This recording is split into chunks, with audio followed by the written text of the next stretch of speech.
Lamborghini mid kamid ah gawaarida sports ee loogu jecel yahay sidoo kalena uu jeclaan lahaa qof walba oo inaga mid ah inuu yeesho laakiin in badan oo inaga mid ah waxaan ogeyn ayaa ah in ninka company-gan aasaasay uu soo beeralay sidoo kalena soo maray waqti dagaal iyo waliba xabsi adag hadaba sidoo ninkan ku dhisan mid kamid ah brandiga gaari ee ugu casrisan waqtigan aan joogo iyo mideeda kale waa maxay hadalkii uu aasaasaha shirkadda Ferrari ku yiri Ferruccio Lamborghini hadalkaas oo Ferruccio aad uga xanaajiyay sidoo kalena ku kaliftay inuu aasaasay company-gan hadaba muuqaalkeenan maanta waxaan isku leeyahay wax badan oo laga yaabo inaadan ku ogeyn shirkadda Lamborghini hadaba isku diyaari inaad la socoto ilaa dhamaadka muuqaalkan si aad uga salgaadho qisadan oo dhameystiran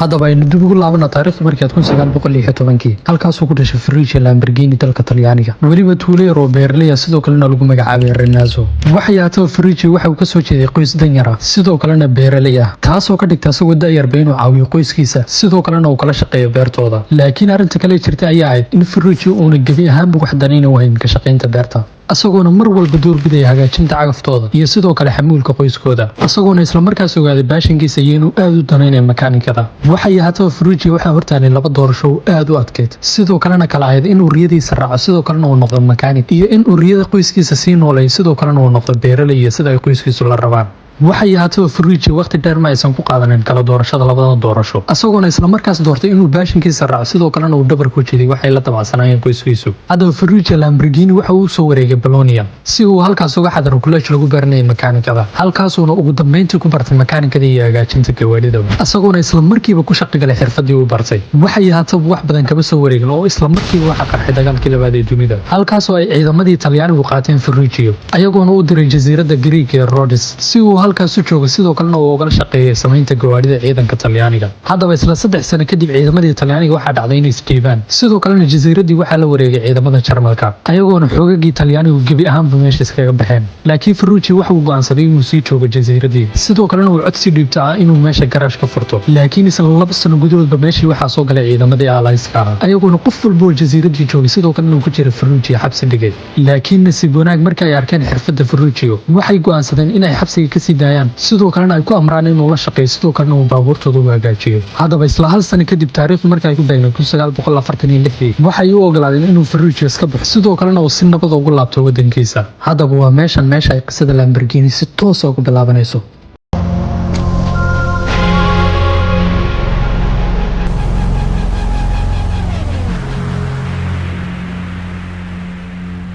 kadib markii uu Ferruccio ku soo laabtay dalkiisa iyo waliba Talyaaniga waxa uu ka warhelay sida daran uu dagaalku u saameeyay wadankiisa Talyaaniga gaar ahaan hab u darnaadaan beer dhaqatadii ku noolay tuulooyinka kuwaas oo agabkii ay beeraha ku qodanayeen iyo sidoo kale shidaalkii aad loogu qaaliyay dhaqaale daradii jirtay dagaalku sababsaday awgeed dhanka kalena Ferruccio marka la eego wax shaqo amaynin gabi ahaanba sidoo kalena ma rabin inuu makaanikadii ku noqdo oo waxa uu rabay inuu noloshiisa isbedel ku sameeyo maadaama uu waayay aragnimo badan iyo xirfado badan isku darsaday waxa yahatay Ferruccio marka uu arkay dhibaatada xooggan ee haysta qoysaska beeraleyda sidoo kalena aan wax awood u lahayn iibsashada shidaalkan qaaliga iyo sidoo kale agabkan beeraha Ferruccio waxa uu go'aan ku gaaray inuu xalliyo dhibaatadan haysta beeraleyda sidoo kalena uu soo saaray gawaari cagaf kuwaas uu saarayo injin aad u raqiis ah sidoo kalena shidaal cunkiisu uu aad u yar yahay asagoona ugu dambeyntii halkii ku aasaasay company-giisa soo saaray gawaarida cagafta ee Lamborghini Tractor asagoona bilowgii horeba ay Ferruccio ku qaadanaysay muddo bil ah si uu u soo saaro hal cagaf laakiin ugu dambeyntii halkii ay ka soo saarayeen hal cagaf waxa dhacday inay 4 cagaf ku soo saaraan muddo bil ah hadaba waqti dheer ma aysan qaadan asagoona businesskiisa xawli ah ku kacay heer ay gaareen in sanadkii ay iibiyaan wax ka badan 200 oo cagaf taas oo waliba u saashay inay furtaan warshad cusub 1956 midan uu waliba ka sii dhigtay inay shaqadoodii sii laba jibaaraan sidoo kalena ay gabi ahaanba Talyaaniga isku fidiyaan hadaba maadaama uu Ferruccio ganacsigiisu si fiican u kala socday sidoo kalena lacagta soo galaysay ay sii kordhaysay Ferruccio waxa uu go'aansaday inuu lacagtiisa ku raaxaysto sidoo kalena uu ku soo iibsaday gawaari badan kuwaas oo waliba aad qaali u ahaa asagoona ugu dambeyntii soo iibsaday gawaari badan kuwaas oo waliba aad qaali u ah waqtigaas laakiin dhibaatada jirta ayaa ahayd in baabuur walba uu soo iibsaday Ferruccio uu ka arkay cilad iyo sidoo kale inay wax ka qaldan yihiin baabuurkan maadaama uu injineer weyn sidoo kalena ku takhasusay baabuurta ahaana waxa uu saalanay inuu si degdeg ah ku fahmo cilada gaarigan hadaba baabuurta uu ciladaha ka helay waxa ku jiray baabuurka lagu magacaabo Ferrari 250 GT baabuurkan uu waqtigaas aad caan u ah sidoo kalena ka soo jeeday shirkad aad loo wada yaqaanay baabuurkan uu waliba dad badan ay u aaminsanayeen baabuurka ugu wanaagsan caalamka waqtigaas haddaba waa meesha ay wax walba ka bilowdeen. Ferrucci waxa uu cilad dhanka kalaashka kala kulmay baabuurkiisii Ferrari-ga kaasoo weliba lacag aad u badan kusoo iibsaday, isagoona arrintii aad ula yaabay. Sidoo kalena baabuurkiisii u gudbiyay mid ka mid ah makaanigiisii si uu bal u fiiriyo waxa ka qaldan baabuurkan. laakiin arrinta lama filaan ku noqotay Ferrucci iyo shaqaalihiisa ayaa ahayd markii gaadhigii Ferrari-ga ay gudihiisa ugu tageen in kalaashka baabuurkan aadka u qaaliga saaran iyo sidoo kaleeto kalaashka cagaftooda saaran ay isku mid yihiin oyna haba yaraatay waxba ku kala duwanayn. Ferrucci-na arrintii lama filaan ayay ku noqotay iyo sidoo kaleeto sababta shirkadda sidaas u weyn ee Ferrari ku kaliftay inay isticmaalaan kalaashka sidan oo dhan u raqiisan ayagoo weliba heli kara kalaashyo kale oo ka wanaagsan, sidoo kalena ay u isticmaalaan baabuuradoodan sportska ee qaaliga ah. haddaba Ferrucci wuu iscelin waayay isagoona booqasho ku aaday shirkadda Ferrari iyo sidoo kale inuu la kulmo aasaasaha shirkadda Ferrari ee Enzo Ferrari si uu ugu sharxo ciladan iyo sidoo kale waxa ka qaldan gaadhigiisa. laakiin arrinta uu Ferrucci kala kulmay Enzo ayaa ku noqotay mid maskax wareer ku rida Ferrucci isagoona halkii kala kulmay baadil aad u weyn.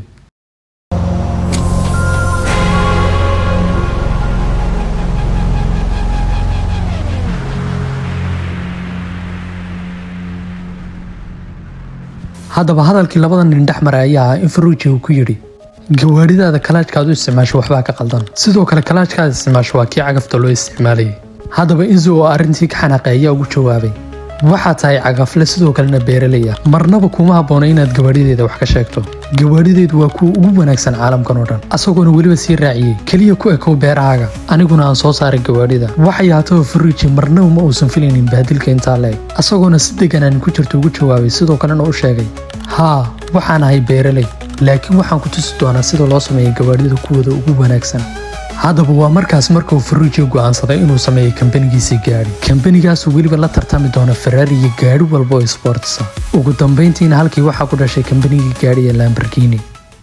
haddaba Ferrucci isla markiiba wuu howlgalay isagoona weliba isku diyaariyey ka dhabayntii hadalkii ku yidhi Enzo, isagoona dhul weyn oo warshada halkii ku iibsaday.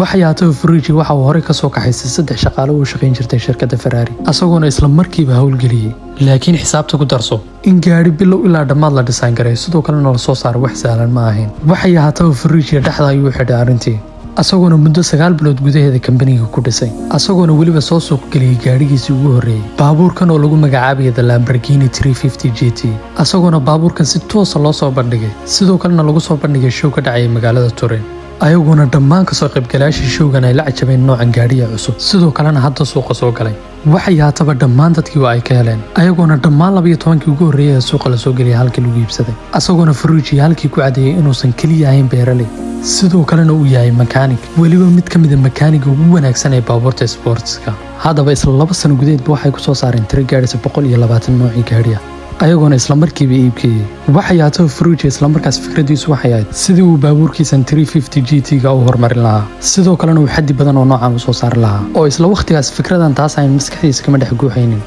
laakiin waxa uusan marnaba ogeyn ayaa ahayd in tiimkii asaga u dhawaa sidoo kalena la shaqaynaya ay nooc kale oo baabuura si sira ku soo saarayeen, ayagoo weliba ka qariyay arrintaas. sababta ay ugu qariyeenna wax kale ma ahayn ee waa in uu Ferrucci gebi ahaanba ka soo horjeeday baabuurta tartanka, maadaama uu noocan baabuur ay tiimkiisu ka qariyeenna uu ahaa nooc baabuur sports sidoo kalena kuwa tartanka ah. haddaba maadaama uu Ferrucci noocan baabuur ka soo horjeeday, waxaa ku adkaatay tiimkiisii in ay ku qanciyaan noocan baabuur, ayaguna ugu dambeyntii si deganaan looga dhaadhiciyay arrintii. sidoo kale maadaama uu Ferrucci rabay inuu kambanigiisa hormariyo sidoo kalena uu la tartamo Ferrari, waxaa lagama maarmaan ahayd inuu dhoolatus weyn uu sameeyo sidoo kalena uu noocyo cusub oo baabuura suuqyada soo geliyo. haddaba noocan cusub ee baabuur ayaa lagu magacaabayay Lamborghini Miura, baabuurkan oo ay tiimkiisu aad ugu farayareysteen, ayagoona u soo saaray qaab unique sidoo kalena dadkii aad u soo jiitay, ayagoona injinka baabuurkan qaybta gadaal ku sameeyey sida baabuurta tartanka ee Formula 1-ka. waxay haataba baabuurkan uu Ferrucci horaantiiba ka soo horjeeday ayaa noqday baabuur ay dhammaan dadkii oo dhan la cajabaan, isagoona sidoo kale noqday joyska koowaad ee dadka hantiilayaasha iyo weliba dadka caanka ah. waxay haataba guushii Lamborghini ayaa cirka isku sii shareertay, ayadoona sidoo kale sii laba jibaarantay. laakiin guushaas sida ay dad badanba wada filayeen ma aysan sii soconin, ayadoona isla markaas burburkii guushaas uu soo dhawaaday.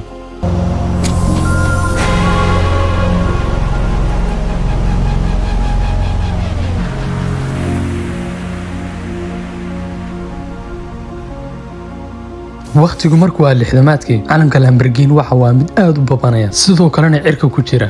laakiin markii la soo gaadhay 70meeyadii, Lamborghini waxa u bilaabmatay taariikh ayna marnaba filanaynin, haddaba markii la gaadhay ku dhowaad 1970kii shirkadda Lamborghini waxaa soo wajahday xaalad dhaqaale darro oo aad u adkayd. xaaladan dhaqaale darro oo Ferruccio ku kaliftay in uu kambanigiisa Lamborghini iibiyo 51% ka mid ah asagoona ka iibiyay ganacsato u dhalatay dalka Switzerland. haddaba isla sanado yar kadib markii la gaadhay 1974 waxaa dhacday inuu sicir bararkii shidaalka sii ziyaado sidoo kalena uu kor u sii kaco, taasoo weliba kaliftay in wax soo saarka shirkadda Lamborghini uu aad u yaraado, sidoo kalena kaliftay inay Ferruccio wax walba gacantiisa ka sii baxaan, asagoona ugu dambeyntii Ferruccio go'aan ku qaatay inuu 49kii soo hadhay inuu iibiyo.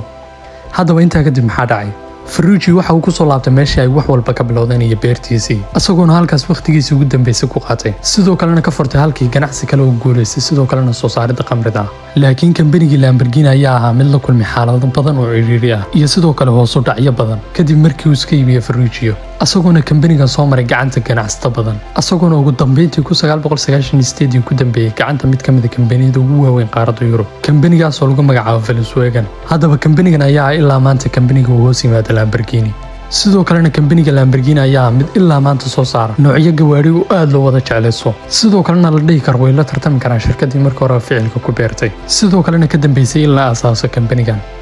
waxay yahataba haddii aad la yaaban tahay sheekada ninkan beeraleyda sidoo kalena xabsiga soo maray ee sababtoo noqday aasaasidda Lamborghini, bal ka waran haddii aan kula wadaago qisada ka sii xiisaha badan ee wiilka yar ee faqiirka ah sidoo kalena gacantiisa ku dhisay mid ka mid ah gawaarida raaxo ee lagu jecel yahay ee lagu magacaabo Rolls Royce. haddaba si aad muuqaalkaas xiisaha badan u soo daawato ku dhufo thumbnail-kan shaashada kaaga muuqanaya, halkaas ayaa noo ballana.